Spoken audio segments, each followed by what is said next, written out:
Bismillahirrahmanirrahim. Assalamualaikum warahmatullahi wabarakatuh. Alhamdulillahirabbil alamin. Assalatu wassalamu ala asyrafil anbiya'i wal mursalin wa ala alihi wa ashabihi ajma'in. Wala haula wala quwwata illa billahil aliyil azim. Allahumma la sahla illa ma ja'altahu sahla wa anta taj'alu hazana idza syi'ta sahla. Rabbi shrah li sadri wa yassir li amri wa hlul 'uqdatam min lisani yafqahu qawli, amma ba'du. Pada yang terhormat Tuan Nazim Masjid Syakirin yang saya hormati dan saya kasihi, kepada segenap asatizah, para alim ulama, para a'immah di masjid yang mulia ini, wabil khusus kepada segenap hadirin wal hadirat hafizakumullah. Alhamdulillah, kita sekarang berada pada muka surat 30 item nombor 5 yang sedang menerangkan tentang i'tiqad kaum Rafidiyah. Jadi Rafidiyah itu apa? Rafidiyah ini adalah bahagian daripada golongan Syiah. Jadi Syiah saya dah jelaskan pada minggu lepas, dia lahir kerana adalah apa kita panggil isu politik antara di kalangan sahabat, yang mana ada pengikut sebahagian sahabat, pengikut kepada sahabat. Kita tak kata sahabat tu. Jadi Sayyidina Ali karramallahu wajhah ini adalah termasuk salah satu yang mubasyiruna bil jannah, yang telah dijanjikan untuk mendapatkan syurga. Dia adalah sahabat yang keempat termulia di kalangan sairis sahabah. Ini kita dah tahu kan. Tapi ada di kalangan pengikut pengikut para sahabat ni yang telah menjadi ekstrim, yang mana mereka telah melebihi batas. Di kalangan daripada mereka menganggap bahawa Nabi Sayyidina Ali karramallahu wajhah itu adalah seorang nabi. Ada yang menganggap bahawa Sayyidina Ali karramallahu wajhah ini memiliki sifat-sifat ketuhanan, sifat uluhiyah kita panggil. Okay. Ada yang ekstrim sampai menganggap bahawa Tuhan dengan Ali telah bersenyawa, dipanggil dengan i'tiqad hulul, yang mana perkara ini menyebabkan mereka jatuh di dalam kekufuran. Kita dah bahas pada minggu lepas. Ada pula di kalangan Syiah, dia tidak anggap semua tu, tapi kerana kebencian dia kepada beberapa sahabat yang bersama Muawiyah, maka mereka mengkafirkan sahabat. Seperti halnya mereka mengkafirkan Muawiyah radhiyallahu anhu. Muawiyah ini adalah seorang sahabat. Kenapa? Menurut Imam Al-Bukhari rahimahullah, syarat seseorang dianggap sahabat, pertama, dia hidup di zaman Rasulullah SAW walaupun masih kecil, lalu dia beriman dengan Rasulullah SAW ketika dia mati. Jadi bila dia meninggal, dia dalam keadaan beriman dengan Nabi Muhammad sallallahu alaihi wasallam. Ini adalah syarat sahabat. Sekarang Muawiyah macam mana? Memang betul di awal hidup dia menentang Rasulullah SAW, sampai terjadinya pembukaan kota Mekah, Fathul Makkah kita panggil. Apabila dibukanya kota Mekah, maka Abu Sufyan ayahandanya masuk Islam, dan Muawiyah juga masuk Islam. Dan ketika Rasulullah SAW setelah Fathul Makkah, dia berarti lazim dengan Islam sehingga wafatnya baginda Nabi Muhammad SAW. Zaman Sayyidina Abu Bakar, dia termasuk daripada orang yang berperang di dalam saf Abu Bakar. Lalu Sayyidina Umar, dia juga bersama Sayyidina Abu Bakar, Sayyidina Umar bersama-sama untuk mengumpulkan Al-Quran. Kita panggil kodifikasi Al-Quran, tadwinul Quran. Dia termasuk katibul wahyi. Bahasa yang digunakan oleh orang-orang ulama, katibul wahyi. Katibul wahyi ini yang menyalin Al-Quran. Kerana apa? Kerana Muawiyah ini orang yang pandai baca, pandai tulis. Jadi orang yang berilmu. Jadi dia katibul wahyi. Tuan-tuan, mushaf ini tidak akan sampai kepada kita dalam bentuk mushaf kalau tidak ada katibul wahyi, penulis wahyu, yang mana ketika itu adalah beberapa sahabat, salah satu dia Muawiyah. Lalu zaman Sayyidina Osman, dia juga ikut bala tentera. Ikut bala tentera berperang, jihad fisabilillah. Sampailah zaman Sayyidina Osman dibunuh, yang mana dia minta ashabud dam, dia minta blood money ini, tapi dia tidak dapat, menyebabkan dia melawan Ali karramallahu wajhah. Dia salah tak melawan Ali? Secara fikih dia salahlah, kerana melawan ulil amri. Kita kata secara fikih dia salah. Tapi dia kafir tak? Tak. Dia fasik tak? Tak. Kenapa dia tak fasik? Kerana dia ijtihad. Kalau fasik dalam erti perbuatan dia, niat dia, kita tak tahu, kita serahkan kepada Allah. Kita tak boleh kata dia itu seorang fasik, tak boleh. Dia sahabat. Sahabat ini kan nujum, seperti ibaratnya bintang. Rasulullah SAW kata dia meredai para sahabat. Kita kena faham, di kalangan para sahabat ketika terjadinya peperangan itu bersifat ijtihadi. Contoh dia apa? Contoh dia Sayyidatuna Aisyah radhiyallahu anha juga berperang dengan Ali. Yang mana terjadinya dibunuhnya beberapa sahabat yang besar, yang agung ketika perang Jamal. Itu sebelum perang Siffin. Jadi nampak, ini dah urusan politik. Kita panggil urusan politik. Dalam kitab Jauharatut Tauhid jelas dia kata, ketika para sahabat tasyajaru ini apa? Saling bergaduh, berperang, maka kita jangan sekali-sekali nak sibuk masuk dalam pergaduhan ini sehingga kita angkat mana satu Islam, mana yang tak Islam, mana satu buat, mana tak buat. Jangan. Jangan. Jadi apa yang kita buat, kita diam, tutup mulut. Para sahabat ni kita tutup mulut. Muawiyah radhiyallahu anhu, tapi dia tak adalah afdalus sahabah, kerana afdalus sahabah jelas 10 mubasysyirun bil jannah.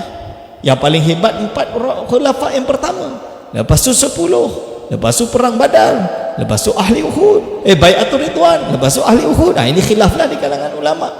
Macam tu je. Ini contoh dia.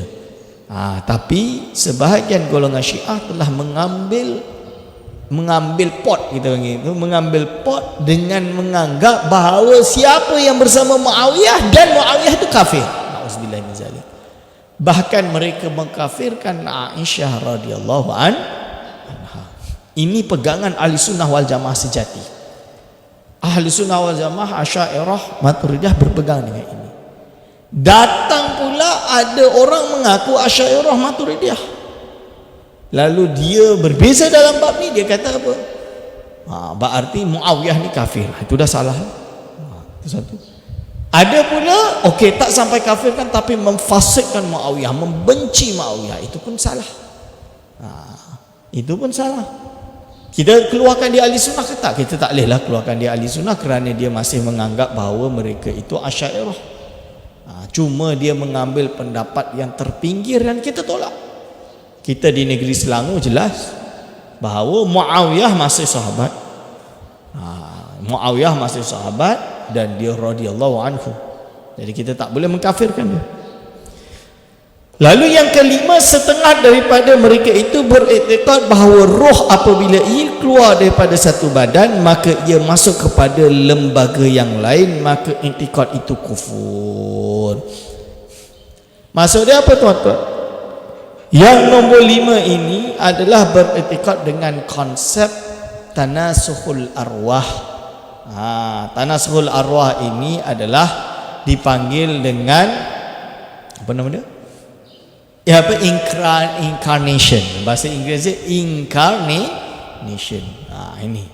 So incarnation dalam Islam of course ditolak. Kenapa ditolak? Kenapa? Kerana roh ini hanya memiliki satu jasad.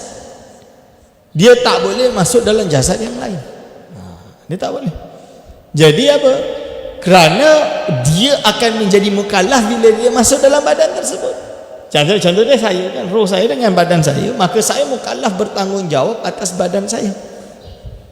Bila setelah matinya saya, maka habislah kesempatan saya sebagai seorang mukallaf, yang mana segala perbuatan saya di dunia, berarti roh itu berada dalam jasad, akan dihitung gerak-gerik dia, angkat tangannya, berjalannya, tidurnya. Tidur dia taklah. Ini semua akan dihitung, dihisab oleh Allah SWT. Kepercayaan incarnation ini adalah kepercayaan golongan Buddhisme. Golongan Buddhis mereka percaya bahawa roh ini bila mati dia akan masuk kepada jasad yang baru, dan ini adalah batil. Batil. Jadi mereka percaya roh ini bila inkarnasi adalah kerana apabila Sayyidina Ali karamallahu wajhah meninggal, maka roh dia akan berpindah kepada roh yang datang setelahnya, iaitu Sayyidina Hasan, Sayyidina Husain, dan turun sampailah kepada Imam Mahdi. Ini batil. Ini batil. Yang keenam, setengah daripada mereka itu beriktikad bahawa Sayyidina Ali karamallahu wajhah akan kembali lagi ke dunia dengan hidupnya sebelum hari kiamat. Na'udzubillah min zalik. Sayyidina Ali ini adalah termasuk afdalus sahabah dia. Tapi apakah dia reinkarnasi? Tak, tuan-tuan. Macam mana mungkin dia reinkarnasi? Tak mungkin dia inkarnasi. Dia dah habis fasa dia. Tapi dia para wali yang hebat, betul. Ilmu dia ana madinatul ilm wa ali babuha. Ada satu hadis yang disahihkan Sidi Ahmad bin Muhammad bin Asidi Al-Ghumari. Walaupun ada sebagian ulama memaudukkan hadis ini, mendaifkan hadis ini, tapi saya kata ulama berbeza pendapat, ulama hadis pun berbeza pendapat. Sayyidina Ahmad bin Sidi Ahmad bin Sidi Al-Ghumari ini seorang al-hafiz yang terakhir. Al-hafiz apa? Orang yang hafal hadis lebih daripada 100,000 hadis, 200,000 hadis. Dia hafal 200,000 hadis. Sebab apa? Menurut riwayat guru saya yang jumpa dengan dia, memang hidup sezaman, kerana beliau meninggal 1960. Sidi Abdullah bin Abdul Qadir At-Talidi, dia kata apa? Sidi Ahmad ni kutubut tis'ah yahfaz. Dia hafal daripada sanad dia, matan dia, syarah dia hafal. So dia kata apa? Bahawa Sidi Ahmad ini memang al-hafiz. So Sidi Ahmad dia ada satu kitab mensahihkan hadis, ana madinatul ilm wa ali babuha. Aku adalah kota ilmu, Rasulullah SAW lah, dan Ali ini adalah pintu kepada kota tadi, kota ilmu tadi. Dan itu benar. Sayyidina Ali, Masya Allah, segudang ilmu dia. Berapa banyak ilmu yang mana sanad dia sampai kepada Sayyidina Ali karamallahu wajhah. Kalam yang dinukil oleh Imam Al-Ghazali rahimahullah dalam kitab Ihya Ulumuddin, itu banyak daripada kalam-kalam Sayyidina Ali karamallahu wajhah. Hanya tersalah kod mengatakan Rasulullah SAW. Kadang-kadang dia adalah dinisbahkan kepada Sayyidina Ali karamallahu wajhah. Tapi apakah dia akan hidup lagi? Tidak. Dia dah meninggal. Tapi dia adalah pintu kepada gudang ilmu. Lalu dia kata, serta ia mengambil tindakan balas terhadap segala seterunya. Itu taklah. Jadi nampak bahawa Syiah ini membawa agama yang bersifat balas dendam. Tak bolehlah macam tu. Benda yang dah lepas di kalangan para sahabat 1,300 tahun lebih yang lepas, kenapa kita masih sibuk pada hari ini nak bahas siapa yang kafir, siapa tak kafir? Nauzubillah min zalik. Tidak ada faedah. Kita fikir apa kita sekarang dan besok. Bukan kita fikir sahabat tu, bukan wazratul wizra ukhra tu, bukan. Ini dia jawab. Dan tempatnya sekarang ini pada awan. Tempatnya sekarang pada awan, maka guruh dan kilat itu suara cemetinya. Oish, ini dah jadi macam Zeus pula dah. Zeus ni adalah akidah golongan Greek Yunani. Maka i'tikad yang demikian itu kufur, betul? Kerana bersalahan dengan Al-Quran dan hadis dan ijma' ahli sunnah wal jamaah. Inkarnasi ditolak, tuan-tuan dan puan-puan. Yang ketujuh, setengah daripada mereka itu beriktikad bahawa Allah Ta'ala terkadang ia zahir dengan rupa manusia. Ini pun salah. Ini adalah iktikad golongan Greek yang percaya dewa-dewa tu boleh turun berbentuk manusia, tidur dengan perempuan. Lepas tu perempuan tu hamil, anak dia adalah setengah Tuhan, setengah manusia. cerita God of the apa, the craft of Titan ke apa tahu, Clash of the Titans, itulah dia. Ini semua batil, merosakkan akidah. Jangan tengok ke. Kalau tuan-tuan insya-Allah akidah dah kuat, tak ada masalah lah nak tengok. Tapi kalau orang yang tak ada akidah yang kukuh, jangan tengok. Sebab apa? Akan terpesong, akan membayangkan Tuhan itu seperti itu. Tak betul lah. Ini sudah menjisimkan Allah Subhanahu wa taala, la haula wala quwata illa billah. Okey, maka dinamai akan dia nabi dan imam, ialah orang yang memanggil segala manusia kepada agama Islam yang betul. Batil, salah, tak betul. Ini bukan ajaran ahli sunnah wal jamaah. Jikalau tiada demikian, nescaya sesatlah segala makhluk. Dia percaya kalau Tuhan tak menjelma sebagai manusia, macam mana nak bawa kepada hidayah? Kerana hudan lil muttaqin. Itu alasan dia. Tak betul. Allah SWT mengutus para nabi dan rasul. Apabila selesainya kenabian itu kepada Nabi Muhammad sallallahu alaihi wasallam, maka yang datang setelahnya dipanggil dengan ulama. Al-ulama warathatul anbiya. Dan diteruskan oleh para walinya. Betul, para walinya dia tidak membawa risalah, dia tidak membawa wahyu. Wahyu tak diturunkan kepada dia. Dia hanya paling tinggi pun dia mendapat ilham. Kalau hadis ilham jelas. Hadis ilham mana? Dalam satu hadis ketika ditanyakan kalau ada muhaddatsuna di kalangan para sahabat, Rasulullah SAW bersabda dalam Sahih Muslim, kalau ada orang yang muhaddatsuna ni apa? Orang yang mulhamuna, yang diberi ilham. Tahdis itu mengkhabarkan. Muhaddatsuna itu ditahdithkan tu jadi Allah sisipkan ilham pada diri dia. Macam tu. Jadi Rasulullah SAW bersabda, kalau ada yang muhaddatsuna di kalangan para sahabat, fa Umaru, maka dia adalah Umar. Dalam hadis yang terkenal Sahih Muslim tu. Lalu disyarahkan oleh Imam Ibn Hajar Al-Asqalani, dan juga sama dengan disyarahkan oleh Syekhul Islam Ibn Taymiyah. Ini saya kata Ibn Taymiyah yang kontroversial. Dalam hal ini dia mensyarahkan hadis tersebut. Yang dimaksudkan mulhamuna adalah orang-orang yang mendapatkan ilmu mukasyafat, ilmu kasyaf, dan ilmu batin. Ilmu kasyaf ni macam mana? Para wali lah dikasyafkan. Itu maksud dia. Bukan wahyu. Jadi kalau ada para wali mengaku bahawa syariat yang betul kita solat 3 kali sehari je, bukan 5, maka dia kufur. Dan ini bukan wali. Kerana wali tidak akan sekali-kali melanggar syariat. Dia tidak membawa wahyu. Dia membawa ilham. Ilham tu seperti apa? Ilham tu contoh dia, yang paling bagus bila kita berdakwah, kita menggunakan cara seperti ini. Ini ilham daripada Allah SWT. Wali Songo datang berdakwah dengan cara apa? Berasimilasi dengan golongan yang ada di daerah sini. Ilham. Itu betul. Ilham. Dia bukan merubah syariat. Ini bahasa dia. Sebab itu para wali dia tak maksum, tapi dia mahfuz. Mahfuz itu kalau dia buat dosa dia terus bertaubat. Berbeza dengan para nabi. Para nabi dia bersih daripada segala dosa. Ada yang khilaf, tapi dosa kecil boleh terjadi, tapi yang sahih tidak. Ini khilaf di kalangan ulama. Tapi para nabi mereka maksum, tidak terkena pada mereka dosa. Lalu dia kata di sini, terkadang ia zahir dengan rupa manusia ila akhirih, maka itikad demikian itu kufur. Yang ke-8, setengah daripada mereka itu beriktikad bahawa Allah Ta'ala masuk kepada sesuatu dan ia bersuatu dengannya. Na'udzubillah min zalik.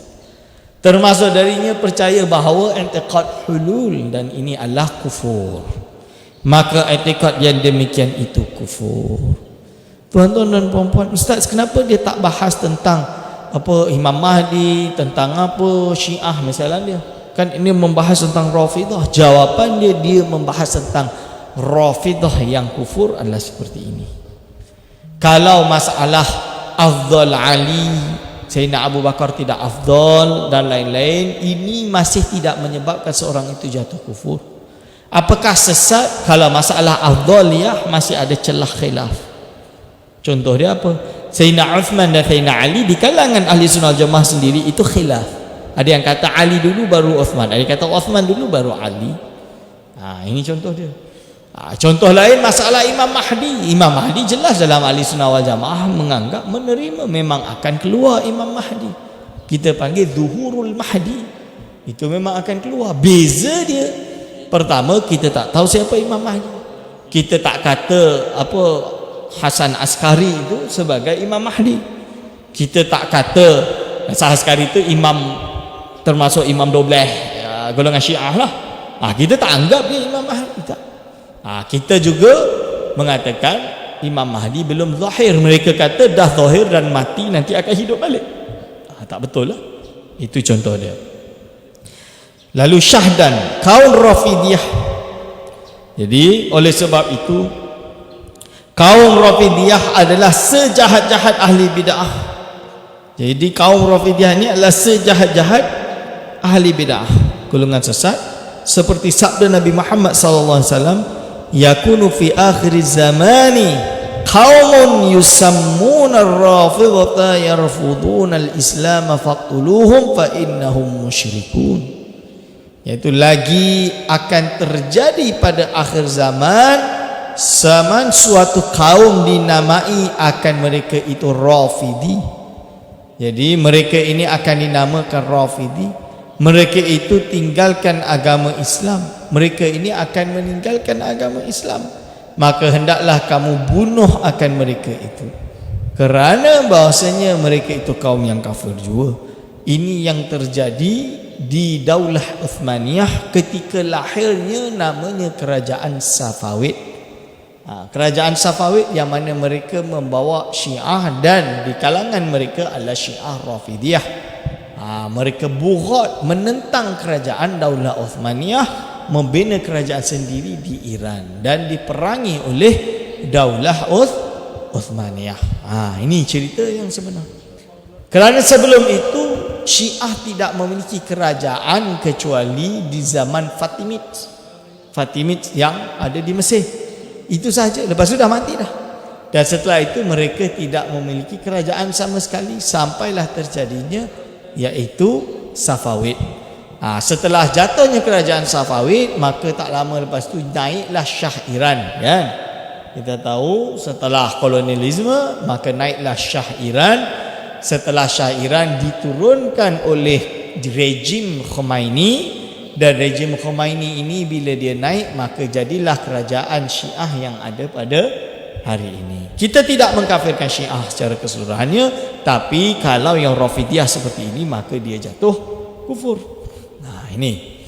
Lalu hadis yang disebutkan ini dikeluarkan oleh Imam Ahmad, Abu Ya'la, Tabrani daripada Ibn Abbas dalam keadaan hadis yang marfu'an, yang mana hadis itu boleh dibaca di bawah tu, wa lafdhu Tabrani, dan lafaz Tabrani bi isnadin hasanin, dengan suatu sanad yang baik, anhu, dan datang daripadanya, kuntu inda Nabi SAW wa indahu Ali faqala Nabi SAW, itu hadisnya, saya kunumi ummati qaumun yantahiluna hubba ahlil bait ila akhirih. Okey, jadi hadis tersebut bukanlah bersendirian, akan tapi ada syawahid dia. Lalu kita masuk i'tikad kaum Kharijiyah. Kaum Kharijiyah ni apa? Kaum yang saya kisahkan pada minggu lepas, ketika ada kelompok Ali, dan di kalangan kelompok Ali yang taksub dengan Ali ini kecewa dengan Ali kenapa dia terima tahkim. Jadi ini adalah golongan yang tak terima takdir, tuan-tuan. Kalau hari ini contoh dia adalah sebahagian daripada golongan yang dipanggil dengan Hizbut Tahrir. Jadi kalau di Johor dah keluar dah Hizbut Tahrir ni sesat yang boleh ditangkap. Kalau di Selangor juga dah lama dah difatwakan dan digazetkan. Kerana apa? Hizbut Tahrir ini menolak kita punya perlembagaan. Dia menolak sistem monarki, dia menolak demokrasi, dia dianggap demokrasi ini taghut. Okey. sistem kafe dan lain-lain. Padahal dia adalah bahagian dari perlembagaan kita. Kita dah ada ulil amri kita adalah para sultan di negeri masing-masing yang dah wujud sebelum zaman Hizbut Tahrir lagi. Jadi Hizbut Tahrir ini dia tak terima takdir. Kenapa Islam ini boleh kalah di Palestin? Itu sebab tu. Ketika kejatuhan Daulah Uthmaniyah, dia tak terima. Bila dia tak terima demi pembebasan Palestina dan lain-lain, maka dia membentuk Hizbut Tahrir dengan harapan kembalikan khilafah. Selagi khilafah tak kembali, maka semua jenis politik ditolak secara mutlak. Ini ditolak secara mutlak. Jadi ini adalah golongan Hizbut Tahrir yang difatwakan di sana. Jadi mereka ni macam Khawarij dalam bab ini. Kerana apa? Khawarij pun dia tak terima takdir. Kenapa Ali boleh terima tahkim, menerima arbitrase? Harusnya Ali jangan terima. Perang, kalahkan mereka. Bila dah kalah kena ikut Ali. Selesai. Dia lupa perkara itu adalah takdir Allah Subhanahu wa taala. Di manakah takdir Allah Subhanahu wa taala?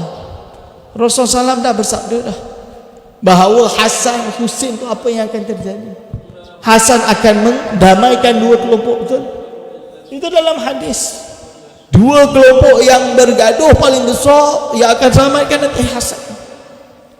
Ini dah sebut dah hadis. Dia pendamai. Kerana bila dia jadi khalifah, dia tak nak khalifah dan dia serahkan khalifah itu. Biar berhentilah pergaduhan ini. Walaupun setelah itu dia dibunuh.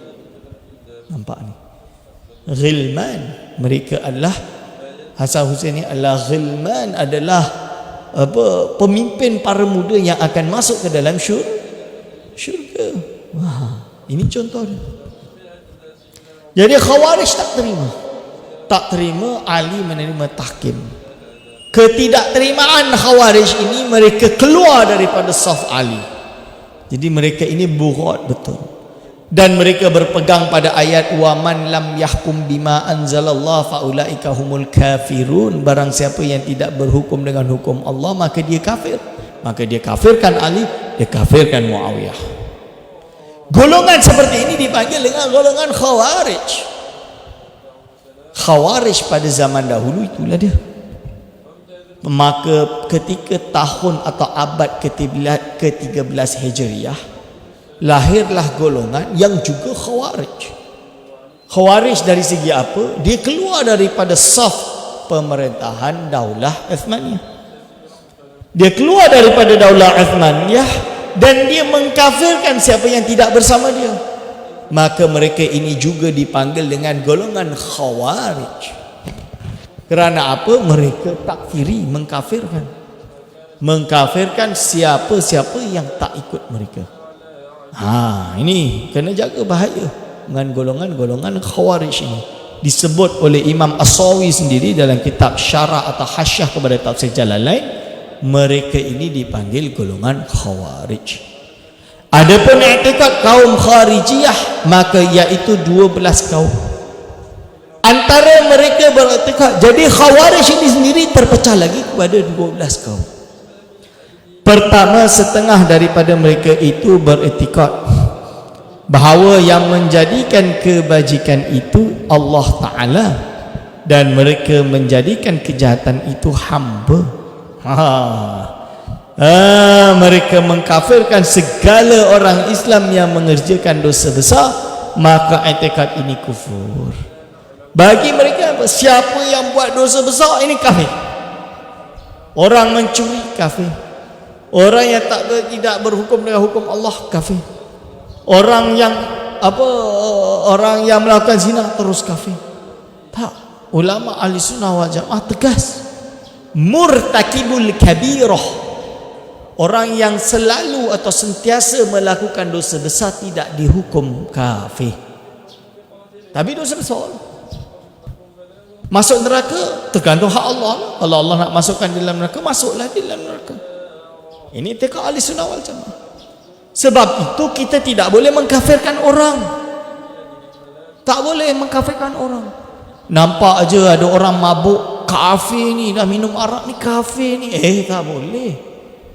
Tak boleh. Ini tak boleh. Kerana apa? Dia buat dosa apa pun dia masih Islam tak? Masih Islam, kerana dosa besar tidak menyebabkan kufur. Tapi tinggal solat Ustaz, itu khilaf di kalangan ulama. Tinggal solat ni khilaf. So ada sebahagian ulama menganggap, contohnya golongan Hanafi, orang yang meninggal tarikus solat, meninggal solat, disuruh bertaubat tak nak, maka dia jatuh kufur. Ini itu adalah pendapat sebahagian Hanafi. Tapi sebahagian atau majoriti ulama lain tetap tidak mengkafirkan tarikus solat kerana termasuk dosa besar. Bila dia dihukum mati, dihukum bunuh, contoh dia, bila disuruh taubat tak nak taubat, dihukum bunuh, maka dia dibunuh dengan keadaan masih dalam keadaan Islam. Berarti dia dimandikan, dia disolati dan dikuburkan di kuburan orang Islam. Menurut satu pendapat yang lain. Menurut pendapat lagi satu, dijatuhi kufur. So mudahnya tuan-tuan dan puan-puan, ni khilaf Ustaz. Kalau khilaf, kita ambil, saya nak ambil kaul yang kafirkan, boleh tak? Tak boleh. Apabila terjadi khilaf, ada syubhat. Apabila ada syubhat, kita tak boleh ambil kaul yang mengkafirkan. Kita kena ambil kaul yang menyelamatkan, al-ismah. Kerana al-asal dalam darah umat Islam adalah al-ismah. Ini imam ulama besar Abu Salim Al-Iyashi, dia dah karang kitab khusus tentang perkara ini. Dia ada karang kitab khusus syarah kepada pembahasan ini, 2 jilid, dicetak di Maghribi. Kalau kita baca kitab tersebut, kita boleh faham. So Ustaz, boleh tak ulama ni ada yang berpendapat si fulan ini kafir? Contoh dia, ada yang kata tak kafir, ada yang kata dia wali Ustaz. Boleh tak kita pilih pendapat yang mengkafirkan dia? Contoh dia, tak boleh lah. Kalau dah ada syubhat, kenapa kita nak pilih pendapat yang mengkafirkan? Kalau dah ada syubhat itu, kita dah kena tutup mulut dalam bab takfir. Tak boleh. Sebab itu kita kena jaga hati-hati. Mengkafirkan ulama, mengkafirkan ulama ini perkara yang kita kena jauhkan. Contoh dia apa? Imam Ibn Taymiyah sendiri. Ibn Taymiyah ini berbeza dengan saya berbeza dengan dia dalam banyak hal. Tapi apakah saya mengkafirkan Ibn Taymiyah? Tak boleh. Mengkafirkan tak boleh. Lawan Ibn Taymiyah, Imam Ibn Al-Arabi As-Sufi Al-Hatimi. Boleh tak saya kafirkan Ibn Taymiyah, Ibn Arabi? Tak boleh juga. Ada ulama yang mengkafirkan dia. Ya, tapi kita kena jauhkan diri, tutup mulut, tak mengkafirkan dia. Ini contoh dia. Yang kedua, setengah daripada mereka itu beriktikad bahawa memberi zakat itu tiada fardu, dan mereka itu menghimpunkan harta, dan lagi pula kata mereka tiada harus memberi zakat kepada orang jua pun, kerana tiada diketahui mana yang kafir dan mana yang mukmin. Akhirnya tak payah bagi zakat sebab dah tak tahu mana mukmin mana kafir. Maka itikad yang demikian itu kufur, kerana firman Allah SWT, wa aqimus salata wa atuz zakah. Aqimus salata wa atuz zakah. Dirikanlah salat dan tunaikanlah zakat. Yang ketiga, setengah daripada mereka itu beriktikad bahawa Allah Ta'ala mengampunkan dosa syirik. Maka itikad ini kufur, kerana firman Allah Ta'ala, innallaha la yaghfiru an yushraka bihi wa yaghfiru ma duna dzalika liman yasha'. Jadi kita ada soalan yang dilemparkan kepada saya pada 2 minggu lepas atau 2 minggu lepas di Radio IKIM tentang apakah syirik dosa yang diampunkan. Jawapan dia tak. Innallaha la yaghfiru ayyushraka bihi. Sesungguhnya Allah tidak mengampunkan dosa yang mana dia, iaitu Allah, disyirikkan. Berarti dosa syirik ini tidak diampun oleh Allah Subhanahu wa Ta'ala. Wa yaghfiru ma duna dzalika liman yasha. Allah mengampunkan segala dosa selain itu. Tapi Ustaz, ada orang ni dia tak tahu, maka lepas tu dia berbuat syirik, dia niat syirik, lepas tu dia taubat. Yelah, dia masuk Islam balik, ya masuk Islam balik. Orang murtad memang boleh masuk Islam balik. Tapi dosa murtad tu tak hilang. Itu maksudnya. Dosa murtad itu tidak hilang. Dosa syirik itu tidak hilang. Akan diseksa ke di akhirat kelak, itu hak Allah Subhanahu wa taala. Diseksa atau tidak, itu hak Allah Subhanahu wa taala. Kalau dia mati dalam kufuran, memang dia akan berada dalam kekal di dalam api neraka. Lepas itu yang keempat, setengah daripada mereka itu beriktikad bahawa beriman dengan yang gaib itu batil. Setengah dari mereka iktikad beriman dengan yang gaib itu batil. Tak percaya dengan ghaibiyat, tuan-tuan. Wish, masalah. Maka iktikad yang demikian itu kufur, kerana firman Allah Ta'ala, hudal lil muttaqin alladzina yu'minuna bil ghaibi, iaitu Al-Quran itu petunjuk bagi orang-orang yang takut akan Allah Ta'ala, lagi bagi mereka yang percaya dengan perkara yang gaib. Iaitu menunjukkan yu'minuna bil ghaibi, iaitu hak Allah Ta'ala, dan ba'athun, ba'ath itu dibangkitkannya kembali. Ini adalah termasuk perkara-perkara gaib yang dikhabarkan kepada kita untuk kita imani, tidak kita mempersoalkan syurga dan neraka. Ini adalah sebahagian daripada kesesatan Khawarij yang perlu kita jauhi.